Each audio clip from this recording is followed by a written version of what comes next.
মতিউর রহমান নিজামী ছিলেন একজন আলেম ও বাংলাদেশের ইসলামী রাজনৈতিক দল বাংলাদেশ জামায়াতে ইসলামী এর আমির। নিজামী তার জীবনের শেষ মোনাজাতটি করেছিলেন সেটি জেনে নেই। শেষ মোনাজাতে তিনি বলেছিলেন, হে আল্লাহ, আমি আপনার এক নগণ্য গুনাহগার বান্দা। তুমি আমাকে যতটুকু তোমার দ্বীনের খিদমত করার তৌফিক দিয়েছ তা মেহেরবানি করে কবুল করে নাও। আমাকে ইসলাম ও ঈমানের ওপর জীবনের শেষ মুহূর্ত পর্যন্ত টিকে থাকার তৌফিক দাও আর শাহাদাতের মৃত্যু দান করো। হে আল্লাহ, তুমি আমাকে এবং আমার বংশধরকে নামাজ কায়েমকারী বানাও আর আমাকে, আমার পিতা মাতাকে এবং সমস্ত মুমিনদেরকে কাল কিয়ামতের দিন ক্ষমা করুন। হে আল্লাহ, আমাদেরকে পরিপূর্ণ ঈমান দান করো এবং তোমার উপর সত্যিকারের ভরসা করার তৌফিক দান করো। আমাদের জিহ্বাকে তোমার সার্বক্ষণিক জিকিরকারী বানাও। আমরা তোমার কাছে তোমার ভয়, অন্তরে উপকারী জ্ঞান, হালাল প্রশস্ত রিজিক, সুস্থ বুদ্ধি, দ্বীনের সঠিক বুঝ ভিক্ষা চাই। হে আল্লাহ, আমাদের মৃত্যুর পূর্বে তওবা করার তৌফিক দাও। মৃত্যুর সময় আরাম দান করো। মৃত্যুর পরে তোমার ক্ষমা লাভ করার তৌফিক দান করো ও দোজকের আগুন থেকে রক্ষা করো। শেষ দোয়াতে তিনি আরও বলেন, হে আল্লাহ, আমার হালাল জিনিসের মাধ্যমে হারাম থেকে বেঁচে থাকার তৌফিক দাও। তোমার আনুগত্যের মাধ্যমে তোমার নাফরমানি থেকে বেঁচে থাকার তৌফিক দাও আর আমাদেরকে তুমি ছাড়া কারো মোকাপেক্ষী করো না। আল্লাহ, তোমার নূর দিয়ে আমাদেরকে হেদায়েত দান করো। আমাদের সকল গুনার খাতা তোমার কাছে পরিষ্কার। তোমার কাছেই ক্ষমা চাচ্ছি এবং তোমার নিকট প্রত্যাবর্তন করছি। সবশেষে তিনি বলেন, হে আল্লাহ, তুমি এই দেশকে তোমার দ্বীনের জন্য কবুল করে নাও। এ দেশের জন্য তোমার শান্তির ফয়সালা করে দাও। এ দেশকে গুম, খুন, রাহাজানি ও আধিপত্যবাদীদের হাত থেকে রক্ষা করো। তিনি দেশ ও দেশবাসীর সুখ সমৃদ্ধির জন্য দোয়া করেন। তাকে যেন আল্লাহ রব্বুল আলামিন জান্নাত নসিব করেন, আমিন।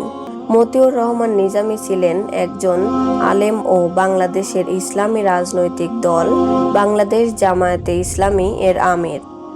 তিনি 1991 ও 2001 সালে সংসদ সদস্য হিসেবে নির্বাচিত হন এবং বাংলাদেশ সরকারের কৃষি ও শিল্প মন্ত্রণালয়ের মন্ত্রী হিসেবে দায়িত্ব পালন করেন।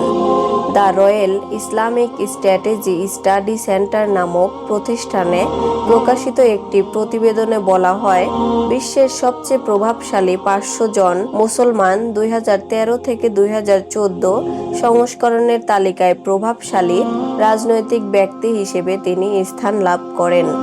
তবে সবকিছু অতীত হয়ে যায় যখন মানবতা বিরোধী অপরাধের দায়ে দোষী সাব্যস্ত হয়ে মৃত্যুদণ্ডের আদেশ পাওয়ার পর 2016 সালের 11 মে রাত 12:11 ঢাকা কেন্দ্রীয় কারাগারে তাকে ফাঁসিতে ঝুলিয়ে মৃত্যুদণ্ড কার্যকর করা হয়।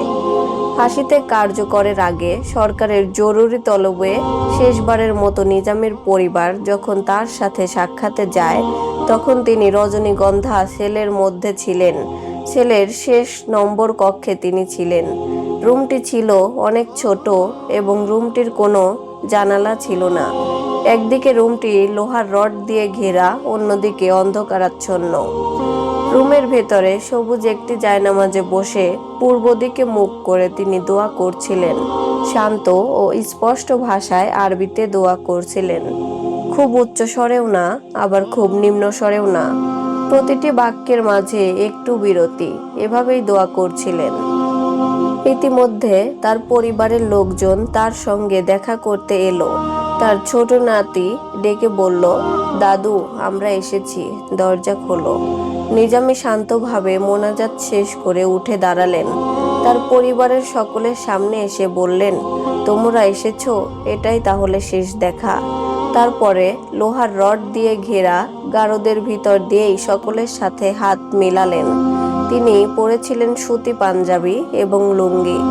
অত্যন্ত গরমের কারণে ঘামে তার পাঞ্জাবিটা একটু ভিজে গিয়েছিল, কিন্তু মুখে কোনো ভয়ের ছাপ ছিল না। দেখে কেউ বলতে পারবে না যে একটু পরে তার ফাঁসি হবে। সেখানে এক আবেগঘন মুহূর্তের তৈরি হয়। এ সময় নিজামী তাদেরকে বলেন, তোমরা ধৈর্য ধারণ করো। তার স্ত্রীকে বলেন, আজ থেকে তুমি আমাদের সন্তানদের মা এবং বাবা। তোমার মাঝে যেন ওরা আমাকে দেখতে পায়। এরপরে তিনি তার সন্তানদের উদ্দেশ্যে বলেন, তোমরা ভাই বোনেরা একে অপরের মিলেমিশে থাকবে এবং সদা সর্বদা আল্লাহ এবং রসুল সাল্লাল্লাহু আলাইহি ওয়াসাল্লামের পথে চলবে। কখনোই বিপদগামী হবে না, যতই মুসিবত আসুক না কেন। তিনি সন্তানদেরকে আরও বলেন, তোমরা তোমার মায়ের সাথে ভালো ব্যবহার করবে, তার সাথে মিলেমিশে থাকবে, আর আমার ব্যাপারে তোমরা কারো কাছে অতিরিক্ত কিছু বলবে না। আমাকে যেমন দেখছো তেমনই বলবে। তিনি তার সন্তানদেরকে সান্ত্বনা দিয়ে আরও বলেন, আমার বয়স এখন ৭৫ বছর। আমার সহকর্মীরা অনেকেই আমার মতো লম্বা হায়াত পায়নি। তোমাদের বাবাকে অনেকদিন পেয়েছো। হায়াত মউত আল্লাহর হাতে। আল্লাহ রব্বুল আলামিন যদি আজকে আমার মৃত্যু লিখে রাখেন, তাহলে বাড়িতে থাকলেও আমার মৃত্যু হতো। তাই সব সময় আল্লাহর প্রতি বিশ্বাস রাখবে আর আল্লাহর শুকরিয়া আদায় করবে। এরপর নিজামী বিশেষ করে তার দলের নেতা সহকর্মীদের সবাইকে ধন্যবাদ জানাতে বলেন, সকলের কাছে দোয়া কামনা করেন। আল্লাহ তাআলা তার শাহাদাত কবুল করেন। তখন নিজামীর স্ত্রী বলেন, আল্লাহ রব্বুল আলামিন তোমাকে দুনিয়াতে সম্মানিত করেছেন, আখিরাতেও সম্মানিত করবেন ইনশাআল্লাহ। তার সন্তানেরা বলেন, কাল কিয়ামতের দিন আল্লাহ রব্বুল আলামিনের কাছে আমাদের জন্য সুপারিশ করবেন যেন আমরা জান্নাতে যেতে পারি। জবাবে তিনি বলেন, তোমরা জান্নাতে যাওয়ার মতো আমল করো, তাহলে ইনশাআল্লাহ জান্নাতে যেতে পারবে। এরপর নিজামী তার সন্তানদের জন্য আল্লাহর কাছে 2 হাত তুলে দোয়া করেন। মোনাজাতটি প্রায় 1 ঘন্টার মতো স্থায়ী হলো। আল্লাহ রব্বুল আলামিনের প্রশংসা এবং রসুল পাক সাল্লাল্লাহু আলাইহি ওয়াসাল্লামের ওপর দরুদ পাঠ করার পর এই মোনাজাত সম্পূর্ণ করা হয়। নিজামীর কাছে সুযোগ ছিল রাষ্ট্রপতির কাছে ক্ষমা প্রার্থনা করার, সেই সুযোগ তিনি নেননি। কারণ জীবন ও মৃত্যু আল্লাহ রব্বুল আলামিনের পক্ষ থেকে ফয়সালা হয়। তাই আল্লাহ রব্বুল আলামিনের প্রতি পূর্ণাঙ্গ বিশ্বাস রেখে মৃত্যুকে কিভাবে আলিঙ্গন করতে হয় তিনি তা করেছেন। সাক্ষাতের শেষের দিকে নিজামী তার সন্তানদের বলেন, আমার ওসিয়ত আমার লেখা বইগুলোতে পাবে। তোমরা সবাই এই বইগুলো পড়বে আর সে অনুযায়ী জীবনযাপন করবে। শেষ পর্যায়ে নিজামী তার পরিবারকে জিজ্ঞেস করলেন, দাফন করতে সাথে কে কে যাবে? নিজামীর মেজ ছেলে বললেন, আমি আর মোমেন যাব। তিনি তাদেরকে সাবধানে যাওয়ার পরামর্শ দিলেন। তার স্ত্রীকে রাতে পাবনা জেলার সাথিয়া যেতে নিষেধ করলেন। ছেলে ব্যারিস্টার নাজিম মোমেনকে জানাজার নামাজের ইমামতি করতে বললেন।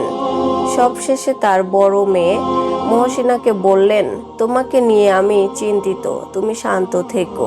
তার স্ত্রীকে আবারও বললেন, আমার 6 সন্তানকে তোমার কাছে রেখে যাচ্ছি, এদেরকে তুমি দেখে রাখবে, এদের মাঝে তুমি আমাকে খুঁজে পাবে। শেষ বিদায়ের সময় তার ছেলে নাজিম মোমেনকে জিজ্ঞেস করেন, ফাঁসির মঞ্চে তিনি পাঞ্জাবি পাজামা পরে যাবেন নাকি লুঙ্গি পরে যাবেন? তার ছেলে উত্তরে বললেন, পাঞ্জাবি পাজামা পরে যাবেন। পরিবারের সবাইকে বিদায় দিয়ে আল্লাহ রব্বুল আলামিনের প্রাণে যাওয়ার প্রস্তুতি নিতে থাকেন নিজামী। জল্লাদরা যখন তার কক্ষের সামনে যায় তখন তিনি বলেন, আমি প্রস্তুত। এভাবেই বাংলাদেশ জামায়াতে ইসলামের আমির মতিউর রহমান নিজামীর জীবনের অবসান ঘটে। আল্লাহ রব্বুল আলামিন তাকে জান্নাত নসিব করুন, আমিন। ভিডিওটি ভালো লাগলে লাইক দিন। সবাইকে জানানোর জন্য ভিডিওটি আপনার বন্ধু বান্ধবের কাছে শেয়ার করুন। আর আমাদের চ্যানেলে নতুন হয়ে থাকলে চ্যানেলটি সাবস্ক্রাইব করে সাথেই থাকুন। ভালো থাকবেন। আল্লাহ হাফেজ।